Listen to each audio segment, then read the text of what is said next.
Hello golfers, and welcome back to the Pilgrim Golfer. And this week I wanted to talk a little bit about how golf, I believe, is not like any other sport out there. And in order to explain what I mean about that, I'm going to use the analogy of riding a bicycle. Now, we've all had the experience of learning to ride a bicycle, even if it's when we were very, very young. I think I must have been age 4 or 5 or something. I have some memories of my father and my uncle Paul, holding onto the back of my bicycle, running with me, and then this magical moment of him letting go. And I looked back and saw that he was not there, and then I fell off the bicycle.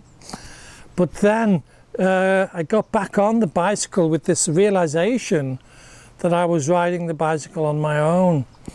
And all of us have had some kind of variation of that experience.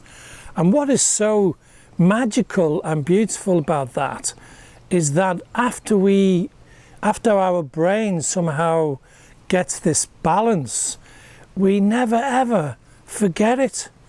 And we could stop riding a bicycle for 20 or 30 or 40 years and then get back on a bicycle and start riding that bicycle as though we've always been able to do it. I mean, of course, we might be wobbly for a few seconds, but very, very quickly we'd be riding that bicycle with confidence again. And that's really quite astonishing. And I would say that golf is just not like that. Now, as some of you who watch my channel know, I actually didn't play golf. Well, I had kind of a break from golf because of career and work and things like that for about 18, almost 19 years, and took it up again a year and a half ago. And in my stupid naivety, I thought I would be able to get back on to playing golf like I did when I was in my younger days, in my 20s and early 30s. Thought that I could smash the ball straight down the middle of the fairway with my driver and use my irons like a bow and arrow. And very quickly, when I started again on that very first day, it was not like riding a bicycle at all. It in fact was more like I'd never held a golf club in my entire life. My swing was atrocious. I could hardly hit the ball. I was hooking the ball, slicing the ball, topping the ball, you name it. I couldn't even do it. Now, I do think that playing golf before did have some advantages, because I suppose the memory of it is there, but it really was as though I had to learn all over again. And rather than being depressed about that, I saw it as like a new journey. Not quite a beginner, I guess, but definitely a new journey. And it's been a fun and sometimes frustrating journey, but that's what life is about. Sometimes it's fun, sometimes it's hard, sometimes it's frustrating, but that's what makes life interesting, and that is exactly what makes golf interesting. You know, I saw this video footage of what's that Irish player, McIlroy, and he was playing against this robot trying to hit this target, and this robot had this just sort of swung around, and they were both trying to hit the target to see who could actually do it more accurately. And if we took that analogy, you know, imagine if we made a humanoid robot. I know Elon Musk is bringing out a humanoid robot in about a year's time, which is pretty scary to me. But just imagine that humanoid robot could actually play golf and it would actually swing the golf club perfectly every single time, wouldn't it? It would strike the ball, it would calculate where the ball is, calculate the distance to the hole and what club to use and all that, and it would get on the green. My goodness, I mean, it would probably score under par. We'd have to reinvent golf clubs, golf courses to accommodate it. But you know, the thing about it is, golf, I think, would just die because it would become so boring to watch. And that shows you that something Bobby Jones said once, that if you made something like, if you made golf easier, it would kind of stop really. And that's the whole point of golf, is that it is so difficult. That is like climbing a mountain every time you go out there. You should not have great expectations that you're going to conquer that mountain. It's more like step by step, take each step as it comes. So golf is really not like riding a bicycle at all, because, you know, I saw, who was that golfer? Rickie Fowler, I think it was, and he's one of my favourite players. I've been following his career for a while, and I saw that he got married, and I think he had I think it was 6 weeks or a 2-month break from golf. He just didn't play golf at all, and when he came back, he'd lost about 6 or 7, maybe even 8 shots on his game, and he admitted this. And in fact, Rickie Fowler has never really come back to form since then. And I've heard other players say even just 2 weeks away from golf, they lose between, I think it's like you could say it was a stroke per week away from golf that they would lose. And the great, what's his name, Moe Norman, is it Moe Norman, who is supposed to be the most perfect golf striker in golf history. He is said to have hit over 1 million balls, and he's talked about hitting 500 to 800 balls a day. I saw that Bryson DeChambeau, the new big star in golf, that he practices 5 hours a day, sometimes 6 hours a day.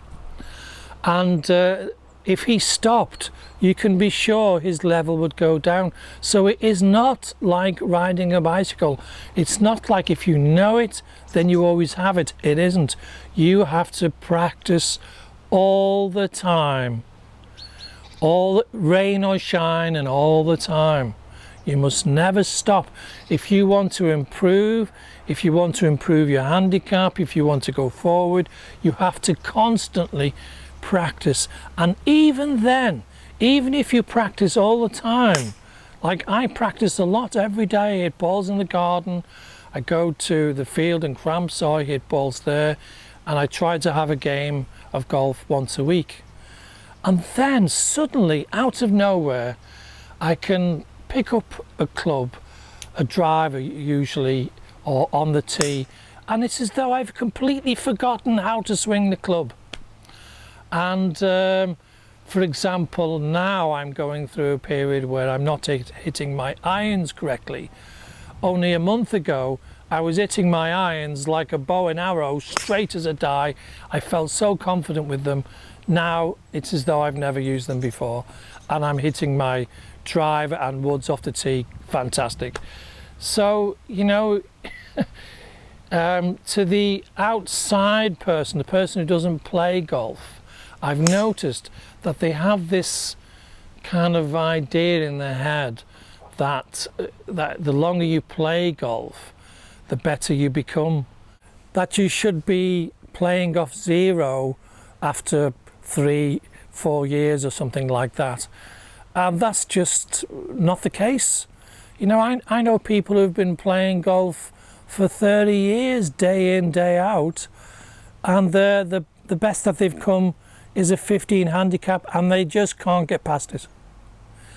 So you see, you know, another example here, that golf really, you know, those players you see on TV, the DeChambeaus, the Tiger Woods, they are not like the rest of us.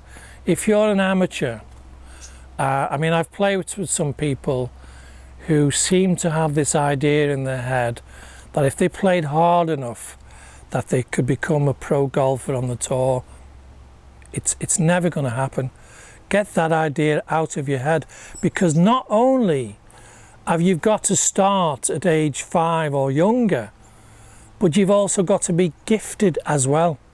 You could start at age 4 or 5 and learn and become a very good golfer, but you will not be like the top 20 golfers. Those guys are just super gifted.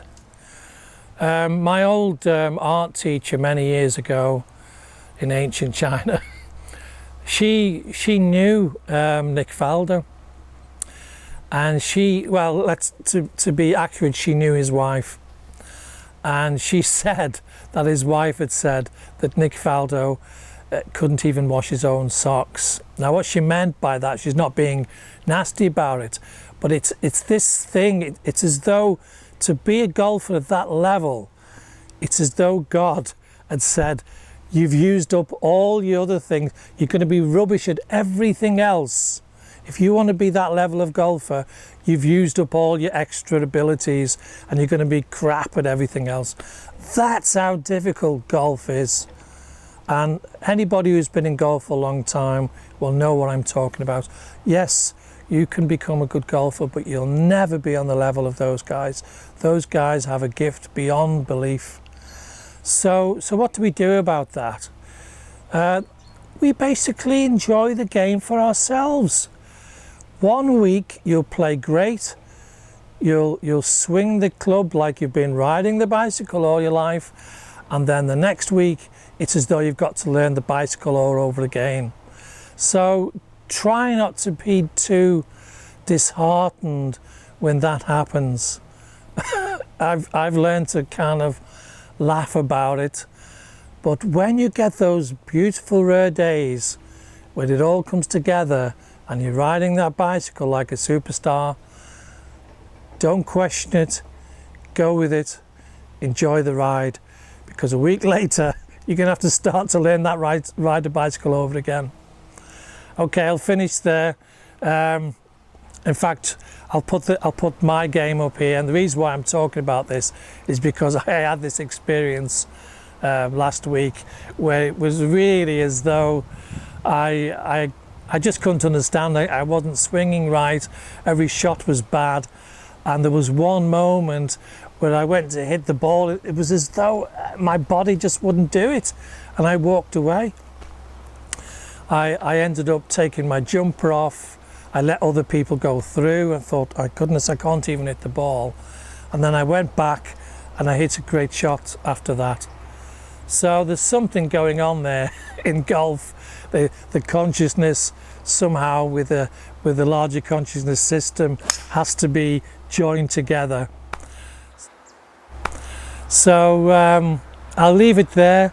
I'll just say, keep going, enjoy your golf. If you play badly, just take it. That's a relearning lesson. Till next time. Okay guys, till next time, happy golfing.